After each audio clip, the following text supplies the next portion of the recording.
Em 90 segundos tu não faz nem um miojo, mas eu te ensino as matérias que tu tem até nojo. Então senta aí e começa a quebrar ATP pra ter energia pra tua mente processar e entender que a probabilidade de você ir bem no Enem tá ligada direto aos meus raps também. Então começa com humanas, só sei que nada sei, mas sei que saí da vida e pra história eu entrei. Se o clima esquenta e tua caneta falhou, fica tranquilo, a esfera dela dilatou com calor. Eu sou flúor com oxigênio, dá pra completar, evoluir melhor que o Darwin poderia imaginar. Se tinha uma pedra no caminho, pode crer que eu já chutei absoluto no rap. Eu nasci pra ser rei, criei uma sociedade aos modelos de Durkheim. O mecanismo dela própria é que diz pra onde vai a inspiração. Thomas Edison dizia: é 1% e o restante o trabalho que faz. Então senta o rabo aí que eu vou te ensinar. Sometimes rap is the best way to learn, rapá. Eu não compreendo, pero não puedo hacer. É só estudar e ouvir as dicas que eu dou pra você. Confere suas respostas e faz tudo com calma. Manda bem na redação, faz do fundo da alma. Esse é o tópico frasal, ainda tem argumentação. E a resposta pra você eu deixei na conclusão. Se tá nervoso, se acalma pra mandar bem. E se liga nos vídeos que eu te preparo pro Enem.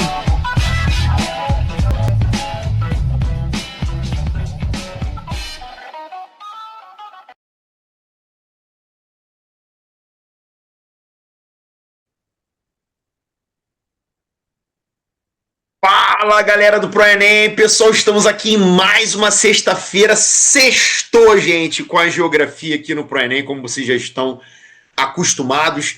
E viemos aqui hoje, pessoal, como prometido na semana passada, para uma aula muito importante.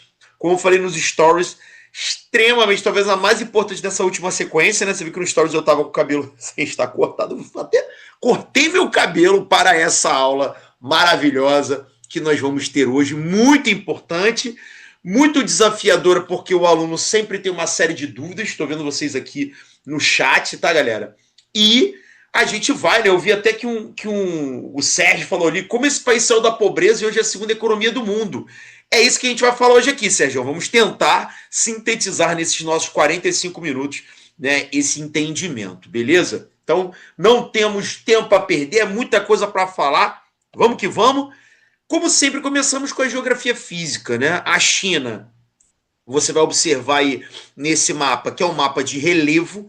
Percebam que a gente sempre vê os mapas de relevo, né, com verde das cotas mais baixas, né? Vai ficando ali mais marronzinho, vai elevando o relevo, né? Vai ficando a altitude mais elevada. Você vê que tem uma mancha branca enorme ali no centro, né, dessa imagem, que são as altitudes elevadíssimas da Cordilheira do Himalaia, galera. Essa grande mancha branca é um conjunto de montanhas que ficam ali no sudoeste chinês, que fazem divisa ali com a Índia, fazem divisa ali com o Nepal, com a Indochina, que é verdadeiramente, gente, né, o maior conjunto de montanhas do mundo, né? Você vai ter ali 70% dos maiores picos do planeta Terra situados nessa região. São picos acima de 7.000 metros, inclusive a presença do Everest, com 8.848 metros, o maior ponto culminante do planeta Terra. Ok, galera? Estou vendo vocês aí. Né? Se eu tô mais corado, que isso? Não tava na praia não, Júnior. Trabalho pra cara. Quem me dera estar na praia. Isso aqui deve ser cara de choro. Sacanagem, tô zoando. Na verdade, pô, hoje eu trabalhei o dia inteiro, rapaz. Tá doido? Quem me dera praia. Pô, estaria feliz. Aliás, aqui no Rio de Janeiro tá bem frio, né? Não tá nem tempo para praia, né? Depois você fala como é que tá na sua cidade, né, o tempo, né, nesse momento. A gente passa aqui para a segunda imagem que mostra a hidrografia chinesa, né? Você já viu ali o contorno do território chinês. Tudo que tá aí nessa cor mais clarinha é a China. E você vê as linhazinhas azuis. Se você olhar com calma para essa imagem, você vai perceber ali a presença na parte superior de uma linhazinha que está escrito bem pequenininho, não dá para ver. Está escrito ali Yellow, né? Que é o Rio Amarelo. Na verdade é o Rio Huanghe, né? Que é o Rio Amarelo, devido à presença de sedimentos, né, do chamado solo de Loess, que é um solo muito fértil para agricultura. Mais abaixo ali você tem a presença do rio Yangtze, que é o maior rio chinês, onde você tem ali a maior hidrelétrica do mundo, a de Três Gargantas. Temos ali o rio Mekong, que nasce na China, no Himalaia, e vai entrar, né, no Vietnã, ali na Indochina. Temos o rio Brahmaputra, que nasce também ali, né, na China, no Himalaia. Eita, nós aqui deu um espirro. Desculpa, dei susto em vocês aí. Que é o rio que ele vai diretamente para o território indiano, né? Então a gente tem, né, o Himalaia como um ponto elevado, onde eu tenho muitas nascentes de rios, que acabam percorrendo tanto o território chinês, como o território ali dos países vizinhos também. Tá legal? A China, pessoal, do ponto de vista de vegetação e de clima, tá? Só pra gente entender. Vou falar de clima primeiro, que eu gosto de inverter as coisas. Né? Você tem ali uma China com um centro-norte desértico, ó, árido a semiárido, e logo abaixo desse árido semiárido tem um frio de montanha. Por quê? Porque onde eu tenho o Himalaia e logo acima eu tenho os desertos ali, como o deserto de Gobi, que é bem famoso, o deserto de Taklamakan, que fica ali no noroeste chinês, né? E naquela parte à direita, que já está ali na faixa oceânica, eu tenho nessa cabeça chinesa aí azul, né? Essa partezinha azul é a chamada região da Manchúria. Eu tenho um clima temperado, parecido com o que a gente tem na Europa. O clima subtropical nessa área vermelha, parecido com o que eu tenho na região sul do Brasil. E ali nessa faixa roxa, o tropical de monções, que é bem úmido, né? Que já fica ali no sul da China, parecendo ali com o que a gente tem no litoral brasileiro, né? Até um pouco próximo do que a gente tem na região equatorial. E aí eu vou ter a vegetação correspondente, né? Essa vegetação rosa é a vegetação de desertos, as xerófitas, onde eu tenho plantas espinhosas, né? Plantas ali, né? Cactáceas. Tenho ali com esse rosinha mais clarinho montanhas elevadas, onde a vegetação se desenvolve menos. Indo ali para a direita, né, eu vou ter a presença em laranja de florestas temperadas, aquelas das 4 estações que soltam as folhinhas. E ali no sul, com essa cor mais roxa, eu tenho florestas mais densas, pluviais, onde a chuva se apresenta do fenômeno das monções, que a gente falou na semana passada, ok? A China, pessoal, apesar da nossa xenofobia ocidental, dizer chinês é tudo igual, né, que é uma demonstração de preconceito enorme que a gente tem no Ocidente, na verdade, a gente tem que entender que a China tem uma heterogeneidade interna, tá? Claro que existe o predomínio de um grupo étnico, que é o chamado grupo Han, H-A-N. 92% da população chinesa, né, a população chinesa hoje é de 1,5 bilhão de pessoas, 92% desse 1,5 bilhão são da etnia Han. Então, realmente, você vai ter um biotipo predominante na China, sim. Contudo, eu tenho outras etnias. Como, por exemplo, ali no noroeste, tá vendo ali, ó? RA Uigur de Xinjiang. Essa região de Xinjiang é do povo uigur, que é uma outra etnia. Eles são diferentes um pouco dos chineses Han. Tem ali um biotipo até diferente. Nessa parte superior, eu tenho a área da Mongólia interior, onde eles são mongóis. A Mongólia é um país vizinho ali à China, né?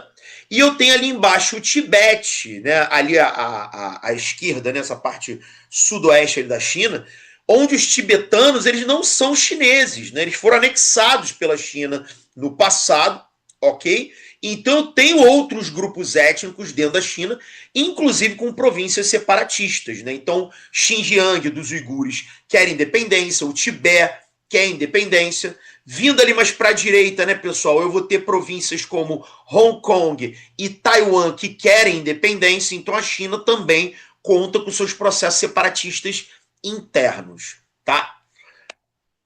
Continuando, pessoal, a China ela tem como grande desafio alimentar a sua imensa população. Então, para isso, ela teve que desenvolver uma agricultura bastante produtiva, né, eficiente, até porque ela tem algumas limitações. Se a gente for ver na área montanhosa, é difícil plantar. Nas áreas desérticas, é difícil plantar. Então, você percebe que a China ela planta predominantemente na sua faixa central para a direita, onde eu vou ter ali a maior quantidade de gêneros agrícolas. Nas áreas desérticas, eu até tenho algum cultivo, tá? Sobretudo de algodão, de trigo em algumas partezinhas, ok? A soja também se faz presente, assim como o arroz nessa área amarela. Essa área amarela, mais úmida, chuvosa, onde as monções no verão trazem muitas chuvas, eu vou ter ali a chamada risicultura inundada, tá, gente? Que é um cultivo de arroz em terraços. Você deve ter visto isso em capa de livro de geografia, né? Tem tipo uns degrauzinhos assim que o chinês corta no morro, né, na base da enxada, faz ali uma contenção, quando chove, a água se acumula naquele terraço e ali eles plantam manualmente as mudinhas na jardinagem, que é uma prática, digamos, artesanal, né, não chega a ser super moderna, mas muito eficiente devido a essas condições de chuvas intensas, né? O arroz gosta muito de umidade. Aí você tem também produção de cana-de-açúcar, né, de chá, de milho, são cultivos muito comuns na China que alimentam a população. Mas basicamente o milho, o trigo, a soja, eles vão ser muito produzidos e consumidos dentro do território chinês, tá? O arroz também, ok? Tranquilidade? A gente vai chegar nessa parte aí, tá, galera? Estamos chegando aí. A China também tem riqueza em recursos, sobretudo, gente, nessa faixa mais ao leste, onde eu tenho esse pescocinho ali, né, que a gente chamou de Manchúria. Essa região ali, né, da Manchúria, é uma área onde eu tenho presença de vários recursos, sobretudo carvão, né, minérios metálicos, o xisto betuminoso, que é muito explorado também, né, petróleo. Então a China, galera, como tem muito recurso fóssil, ela utiliza muita energia termoelétrica, tá? Grande parte da energia chinesa é do uso de carvão e de petróleo para a produção de eletricidade, então muito poluente. Por isso que a China hoje, ela lidera, galera, a produção de energias renováveis, né? A busca por essas energias renováveis, porque ela sabe que ela precisa sair desse modelo predatório. Não só por uma questão ambiental, não, tá? Mas por uma questão principalmente econômica, já que esses tipos de combustíveis fósseis são finitos, né? Eles ficam mais caros com o tempo e, consequentemente, né, a China vai ter uma limitação energética no longo prazo. Então, ela investe muito em energia solar, muita energia eólica, né, muito em energia hidrelétrica também. A China hoje já está colocando aí uma quantidade enorme de hidrelétricas no top 10, né, das maiores usinas do mundo. Isso é uma característica chinesa, tá? A gente avança aqui. Uma coisa que eu esqueci de mencionar. Nessa região da Manchúria, a gente tem uma riqueza especial que a China se faz muito utilitária, né? Que são as chamadas terras raras. Você deve ter ouvido falar nesse assunto das terras raras. O Brasil tem terras raras, são minerais raros, como nióbio, grafeno, a gente tem no Brasil. Né? Aqui, nossos vizinhos, Bolívia, Chile, Argentina, eles têm ali lítio, né? Uma grande quantidade de lítio, que é um mineral raro. E a China tem grande quantidade de minerais raros também nessa região da Manchúria. Não à toa, muitas empresas internacionais vão para a China para tentar explorar esses minerais dentro do território chinês, né? Só que a China, ela tem uma parada interessante, ela não vende esses recursos. Se você quiser aproveitar esses minerais raros, você tem que ir para a China para fabricar lá. Isso incomoda um pouco as grandes empresas, porque elas querem comprar o minério baratinho e fabricar ali o produto no seu próprio território, no sigilo. A China fala, não, você quer explorar o meu minério? Tu pode, mas vem para cá. Vem produzir aqui. E com isso a China tem feito uma grande transferência tecnológica. Uma das razões, pessoal, que o Trump, né, coloca impostos pesados sobre a China é justamente porque ele sabe que nesse processo de industrialização chinesa de alta tecnologia, a China começou a aprender a produzir tecnologia. E isso incomoda os Estados Unidos, que querem ser os detentores exclusivos, né, da produção tecnológica internacional, né, ter isso como grande trunfo, como grande carta na manga. Então, um dos fatores que levam, né, o Trump a essa política mais agressiva de... Opa, aumentei que sem querer. Né, de comércio, né, de tarifas, os tarifaços que a gente tem visto esse ano, tem muito a ver com essa política chinesa, de chamar as indústrias para o seu território. E é aí que a gente vai começar a construir a história da China. A China, pessoal, temos que compreender que ela vai ter uma revolução em 1949, né, com o líder Mao Tse-tung, que é um líder comunista, socialista, sim, né? Ele vai fundar o Partido Comunista Chinês, que governa a China até hoje, chamado PCC, não tem nada a ver com o PCC aí, né, de São Paulo. O Partido Comunista Chinês é um dos maiores partidos do mundo. Garganta aqui já fica até seca. E nessa Revolução Chinesa, os capitalistas oligarcas vão ser expulsos, tá? Então, existiu um partido na China que era o chamado Kuomintang, que é um partido das oligarquias, das elites. E no conflito civil da Revolução Chinesa, o Mao Tse-tung vai expulsar essa galera. Esses membros da elite chinesa vão morar naquela ilha direita ali do mapa, que é a ilha de Taiwan. E lá em Taiwan eles vão criar uma visão própria de China, que eles vão dizer que é um território independente. Só que a China nunca considerou Taiwan independente, ok? Na China territorial, essa parte grandona, o Mao Tse-tung ele vai liderar um processo revolucionário que vai conduzir a China para o comunismo. Durante 20 anos, pessoal, esse processo não deu muito certo. Tá? O comunismo na China, muita gente para alimentar, para sustentar, né? Você teve ali algumas repercussões internas negativas. O Mao Tse-tung ele foi considerado importantíssimo no processo revolucionário, mas ele é um cara que ele não consegue levar a China para o patamar de desenvolvimento que você vê hoje em dia. Isso só começa a rolar, galera, a partir dos anos 1970, com outro presidente que substitui Mao Tse-tung, Mao Tse-tung fica velho, se afasta da presidência, e entra um líder jovem chamado Deng Xiaoping. Esse cara é o cara na história chinesa. O Deng Xiaoping ele vai criar um modelo novo na economia chinesa, que até hoje você aí, né, funde a sua cabeça para tentar entender. Fica aí meio confuso. A China é capitalista, ela é comunista, ela não tem, o que ela... A China ela tem um sistema híbrido, misto.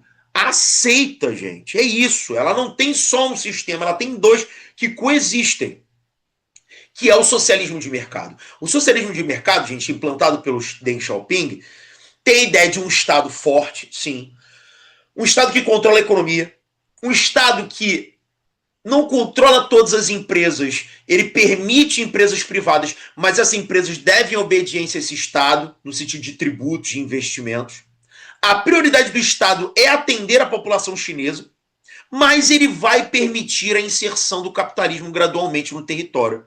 Sobretudo nesses pontinhos aí, tá vendo? Essas várias cidades que você tem, né, no litoral chinês, Harbin, Shenyang, Tianjin, né, Qingdao, Nantong, Ningbo, Wenzhou, Fuzhou, Xiamen, Shenzhen, Xangai, Guangzhou. Gente, essas cidades, elas são grandes centros industriais. E como é que começa essa industrialização? O Deng Xiaoping atrai empresas internacionais. Essas empresas internacionais podem ir para a China, elas podem fabricar na China usando a mão de obra barata chinesa, usando as leis que o Deng vai, ó, lei trabalhista, lei ambiental, dane-se. Faz aí do teu jeito que a gente não vai encher teu saco. Os incentivos fiscais, mas tem algumas restrições. Você não pode ganhar dinheiro na China e pegar o dinheiro e levar todo embora. Você só pode tirar numa média de 45% por ano. Essa é a média. Ah, vai tomar meu dinheiro. Não, o dinheiro é teu. Mas você só pode tirar do teu dinheiro por ano 45%. O que obriga o cara a um reinvestimento. E como a mão de obra é muito barata e a produção na China é lucrativa, o que esses caras começaram a fazer? Eu vou sair da China nada.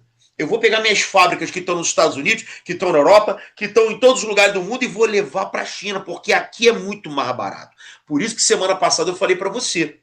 A China, ela segue um modelo parecido com os tigres asiáticos, mas ela não é um tigre, porque ela é muito maior. Essas cidades aí que a gente está falando do litoral chinês, pessoal, são maiores do que muitos dos países chamados de tigres. Isso é um absurdo. Pô, Xangai sozinha é um troço fenomenal, gente. É absurdo. Então a China vai criando esse modelo e gradualmente ela vai fazendo o quê? Vai levando esse modelo para o seu interior. Tu vê que ali com o tempo, ó, o que eram cidades pontuais, agora já vira uma faixa. Toda essa faixa aí vermelha é uma zona de inovação, de industrialização. O capitalismo já começa a fluir de maneira mais intensa. Ela já cria ali um cinturão agrícola verde mais tecnológico para produzir industrialmente, para produzir alimentos que sustentem as cidades chinesas. E isso vai se expandindo. Você vê ali com o tempo, ó, essas cores elas estão se interiorizando. Então a China vai levando cada vez mais para dentro do seu território esse modelo de desenvolvimento econômico com investimento, gente, em industrialização. Mas o que a China faz com o lucro dessa industrialização? Ela constrói estrada, ela constrói ferrovia, ela constrói hidrovia, ela constrói portos, ela investe em energia, ela investe em escola, em universidade, em centro de pesquisa e capacitação, em tecnopolos.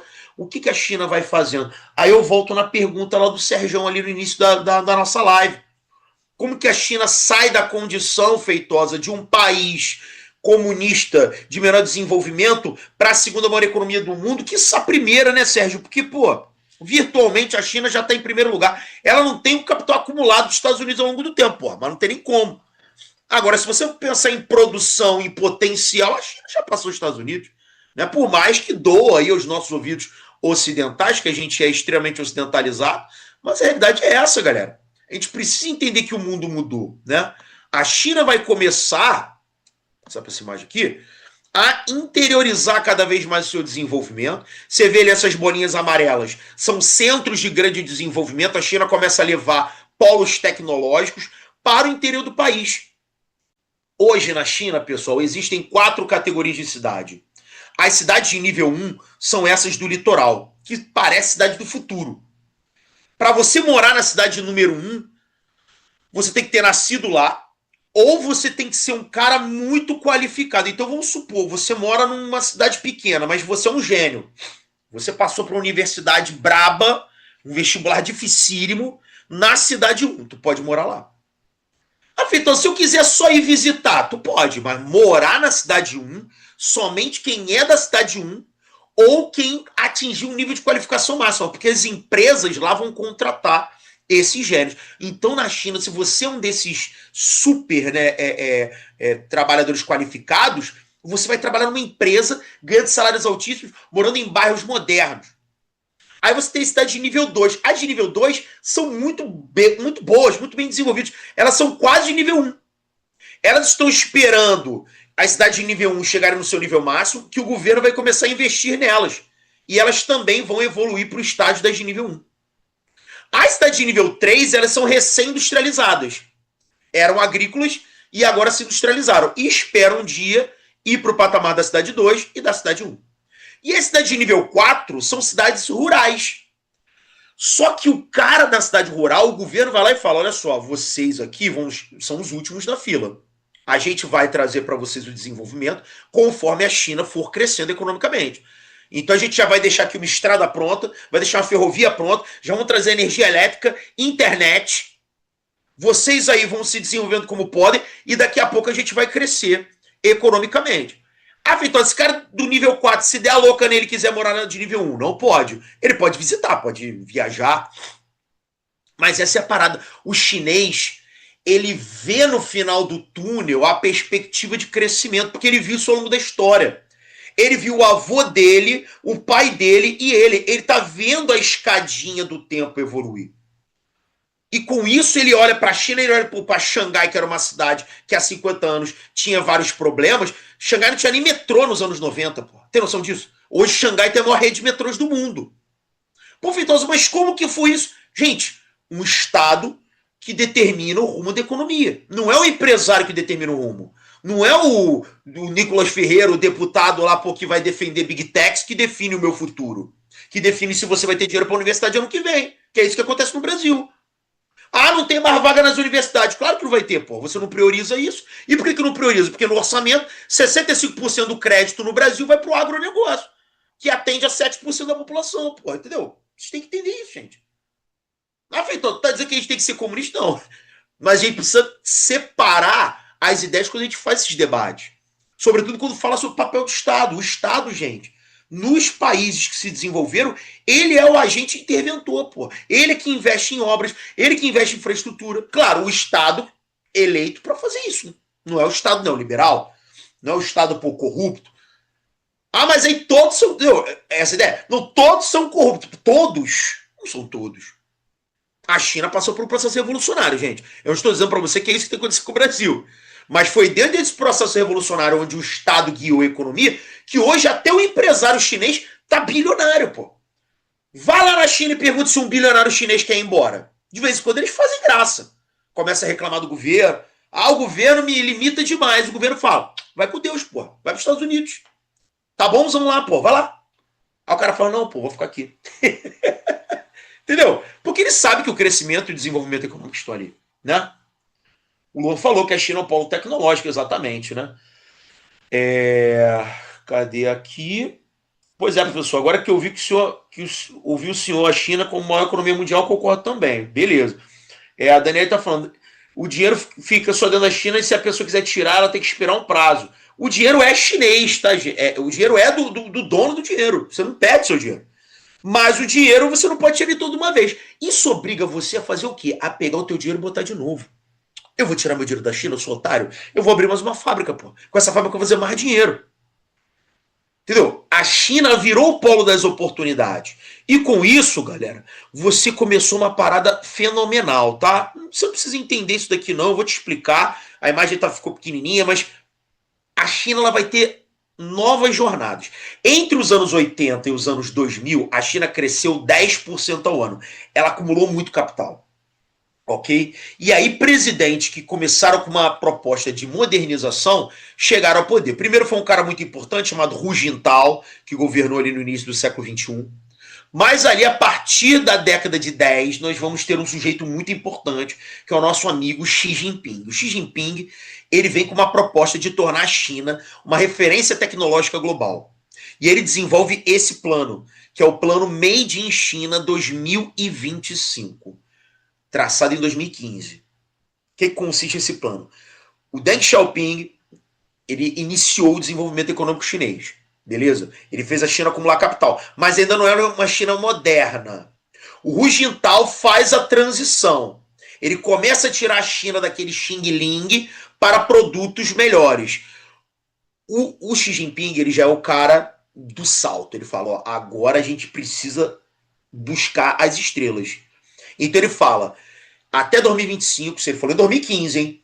Até 2025 nós vamos ser referências em 10 setores tecnológicos diferentes. São 10? Não sei, vamos olhar aqui, ó. Quer ver? Vou passar para essa imagem, ó. Olha os setores aqui. Aqui está em português, é mais fácil.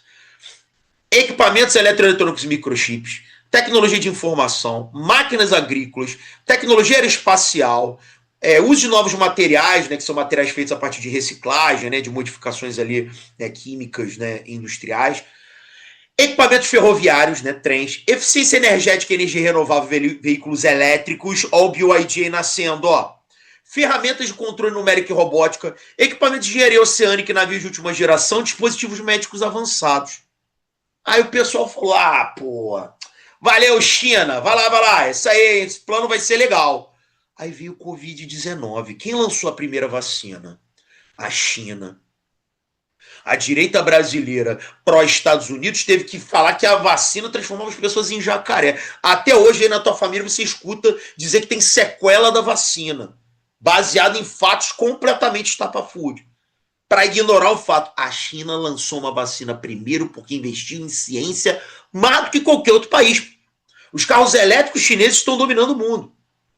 O 5G é tecnologia patenteada da China. O teu celular da Apple, ele só usa 5G porque ele compra da Huawei, que é uma empresa chinesa.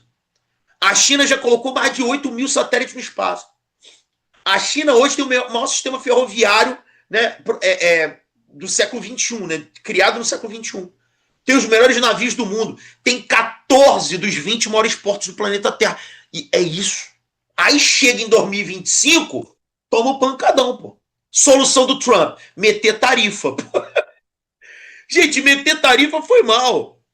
Foi mal, é igual, sei lá, pô. Tu tá namorando com alguém, teu pai não gosta de falar assim, tu tá proibido de ver essa pessoa. Pô, meu irmão, a eficiência disso tende a zero. Tende a zero. E o mais importante, a China já tem novos planos. Esse aí é o 2025. Ela já tem o Made in China 2035.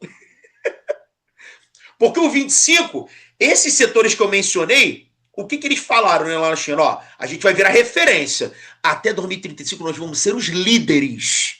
Os líderes nesses setores que eu mencionei. E aí você já tem o Made in China 2049, que é quando a China vai se tornar a maior economia do mundo. É isso. A superpotência global.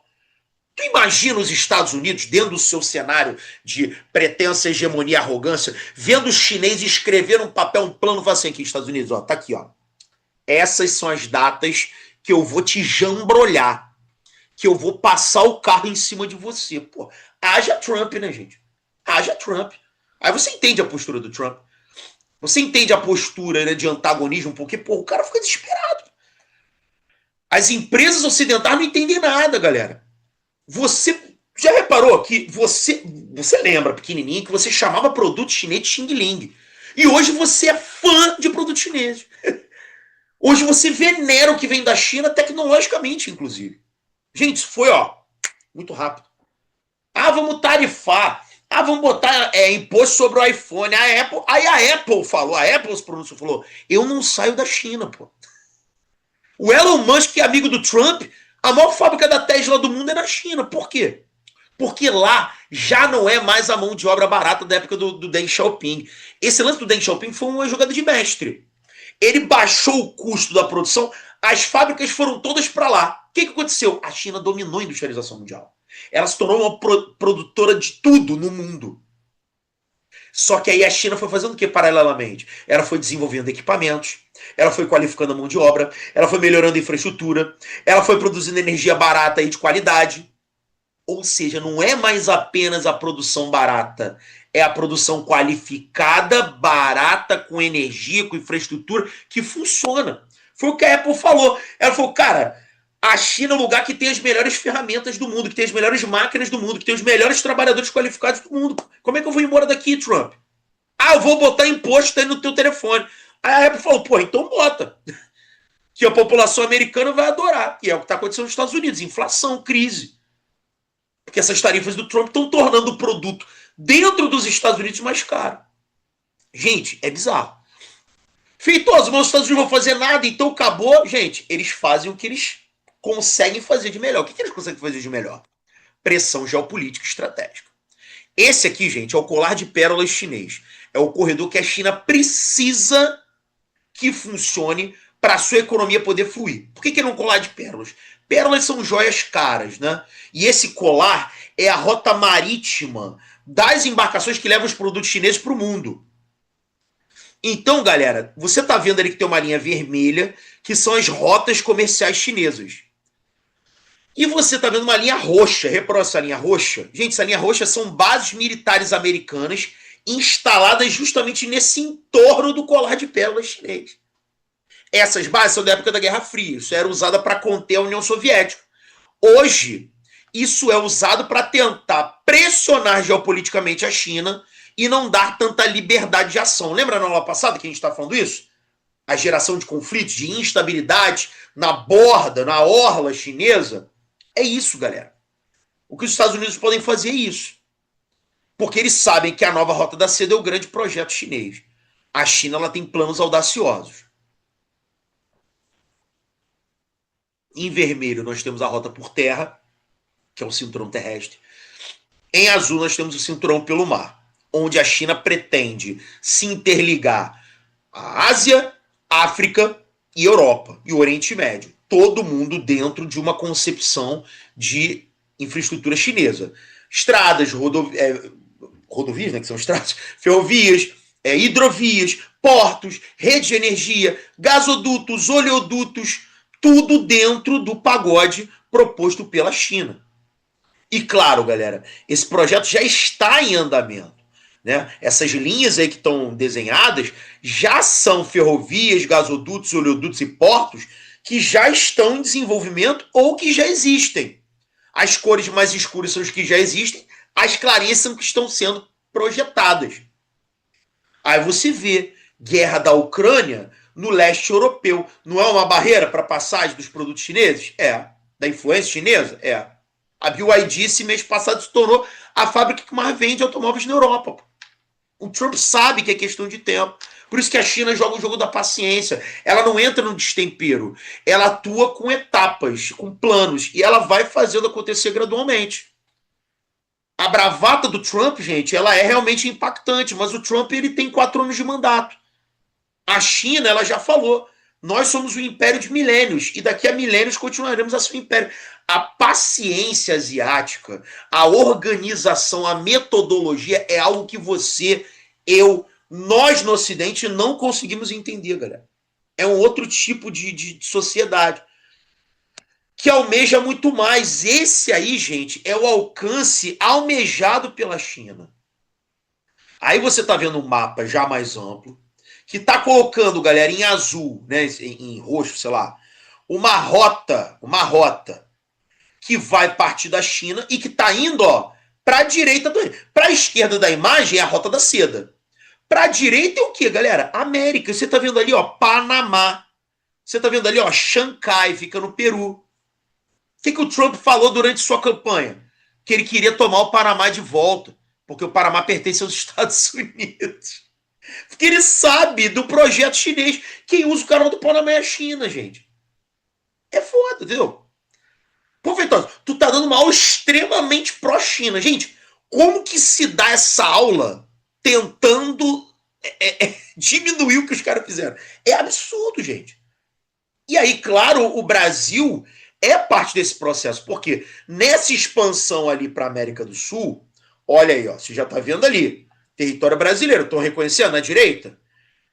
O desenho da grande ferrovia, né, que está sendo projetada do Peru até o Porto do Açu, que fica aqui no Rio de Janeiro, estado do Rio de Janeiro. Passando ali por Corinto, Minas Gerais, passando por Lucas do Rio Verde, no Goiás, Porto Velho, em Rondônia, indo até o Porto de Ilo, né? Pode ser Xancai ou Ilo, ali no Peru. Então, galera, olha aí, é um corredor Pacífico-Atlântico passando pelo Brasil. Aí você entende pressão no Brasil, você entende interferência na política brasileira, você entende o Trump batendo de frente com o Brasil, impondo tarifas e falando publicamente que essas tarifas elas são motivadas pelo fato do Brasil ser próximo do BRICS, gente.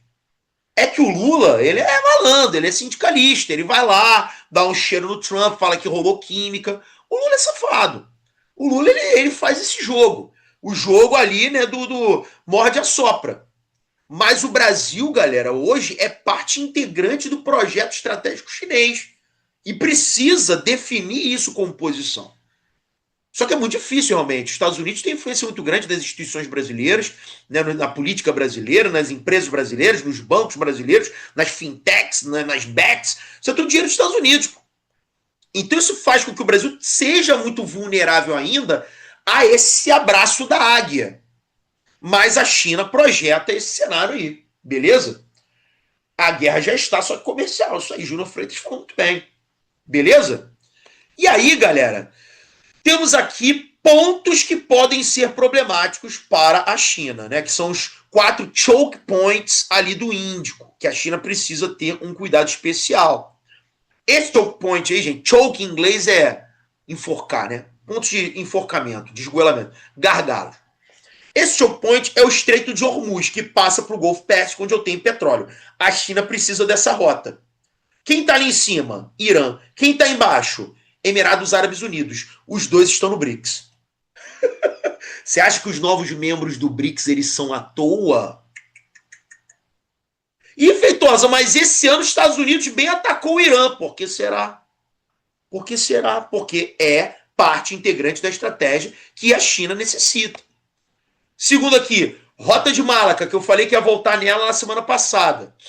Que é uma rota, ó, ali em cima você está vendo, ó, a saída da China, desce ali pelo Mar Chinês, passa ali entre Malásia e Singapura, tá vendo essa setinha ali? Que ela ganha tempo.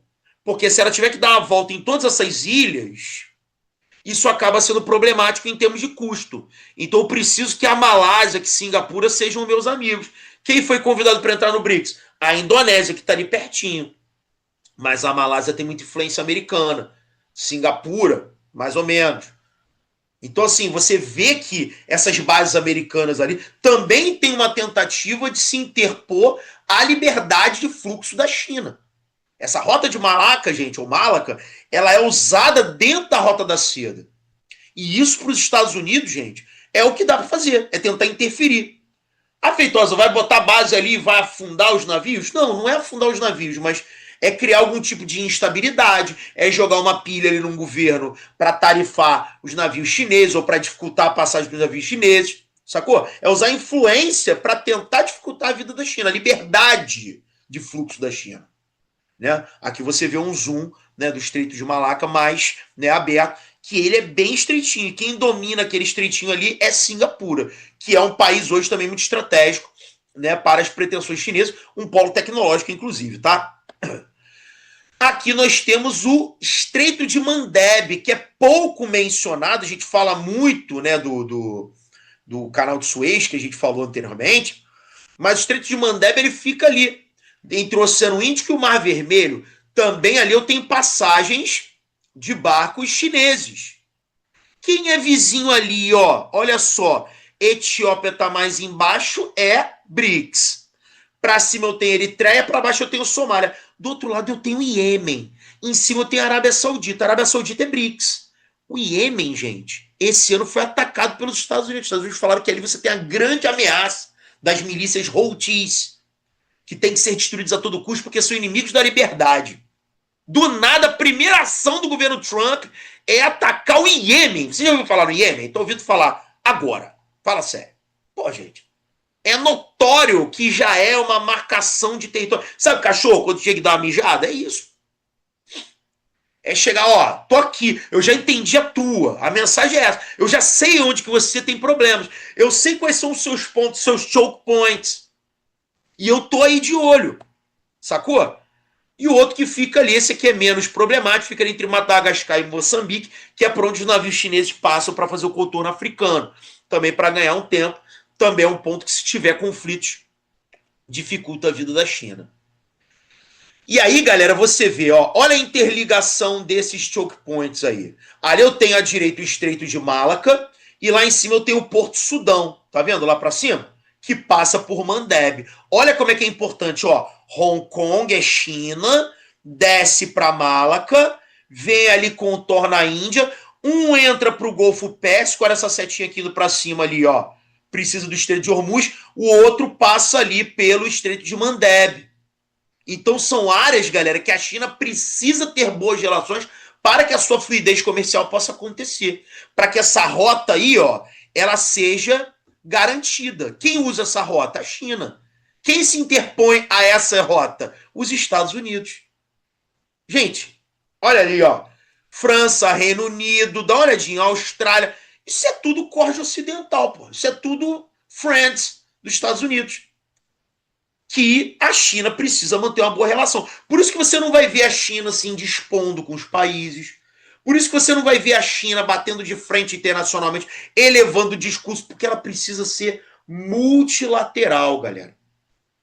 Quando a China precisa de alguém para sujar as mãos, ela chama a Rússia. Já foi falado ali, ó. Vibe Rússia e Estados Unidos. É isso aí. A Rússia, ela fala, meu irmão, se a porrada tiver que cantar, a gente tá aqui para isso. Então o BRICS, ele funciona como organismo. O Lula é o cara da articulação. A China é a líder silenciosa. A Índia fica ali também um pouco mais atrás. O Putin é o cara que, se precisar, ele porra. Essa semana ele falou aí, não, aprendi nas ruas de Leningrado. Se tem uma guerra, se tem uma briga que você precisa entrar, que não tem jeito de você não entrar, dê o soco primeiro, pô.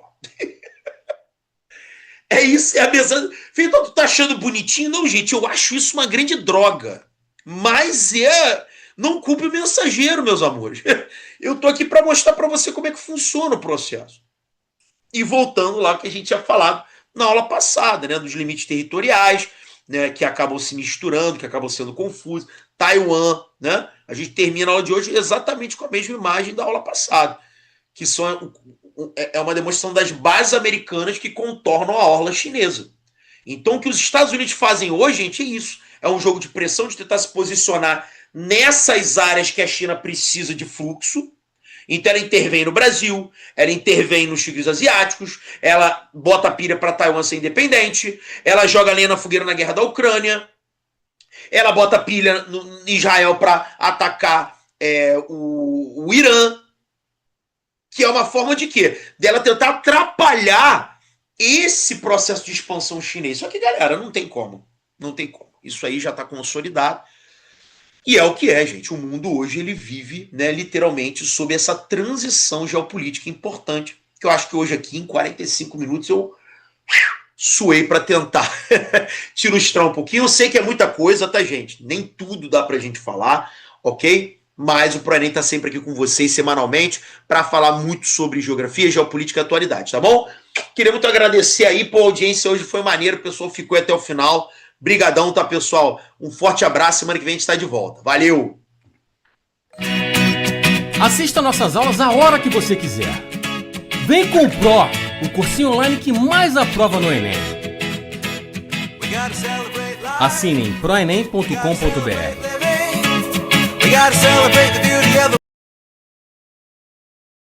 Queria muito agradecer aí